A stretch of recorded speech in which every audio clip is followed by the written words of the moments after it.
In this video, I'm going to show you the one thing you can do to experience a better work-life balance. Your brain uses a lot of resources when it comes into a certain context. So it needs to get you prepared, it needs to keep you in flow at times, it needs to prime you for all the things you need to do in a certain context. So when we move into a new context, it has to context switch, which in some people is difficult, in some people they can do it reasonably well, but in general most of us have residue left over from the first context. So we're switching context and we're bringing things from that context into the next one. So for an example, you could be someone coming from work, going into a home environment and bringing something that you've just been working on into home. So it could be you start performance managing your kids. I'm sure we've all experienced this. I know I do. Emails, still bombarding, Slack, all that sort of stuff after the work period's finished for the day, and still, even when you want to be switching off, not doing it. And the real trick to work-life balance, in my experience, and I've seen it across the board with people I've worked with, is that when you're in one context, you're in it fully. And it's a pretty traditional type of mindfulness, but if you're in work, you're working and you're thinking about work and you have the context set up for work. If you're in home, you're thinking about home, you're involved, you're engaged with the kids. That's how work-life balance comes about more fully. People who have better work-life balance are people who are using the time they've already got and controlling that in a way that's possible. Like, we can't just not turn up to work tomorrow to get better work-life balance. We need to control the things we actually can control. Dr. Fraser, in his book, The Third Space, using life's little transitions to find balance and happiness, he describes how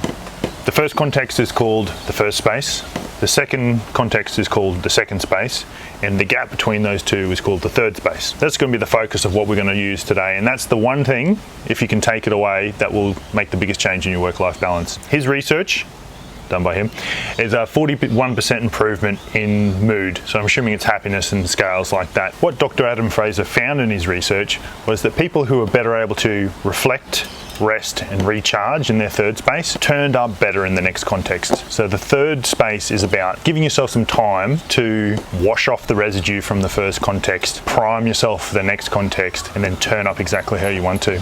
And in my own life, I've been using this myself, and I copied the exact model that Dr. Fraser prescribed, and I found it was good, really useful. Is the best thing was the switching, being able to come home, I might walk a different way to get home, and then use that time to do some breath work, then reflect on what's happened, turn up into the next context, and be more engaged as a parent. If I was to add another layer to that, and this is my third point today, is going to be I supercharged that by adding things that I wanted to be doing, and I used the third space as a way to peg those things I want to be doing anyway to a thing I'll do regularly. So, for example, everyone knows you need to be doing more gratitude work. Could you add a gratitude reflection into your third space? Breath work. You want to do a minute of breath work, throw it in when you're context switching. You want to do a bit more movement, add a minute of movement in. Obviously you don't want it to become this huge cluster of different things that you throw in, but add a few key items into the transition time that you have between what you're going to be doing. So for me, the big thing was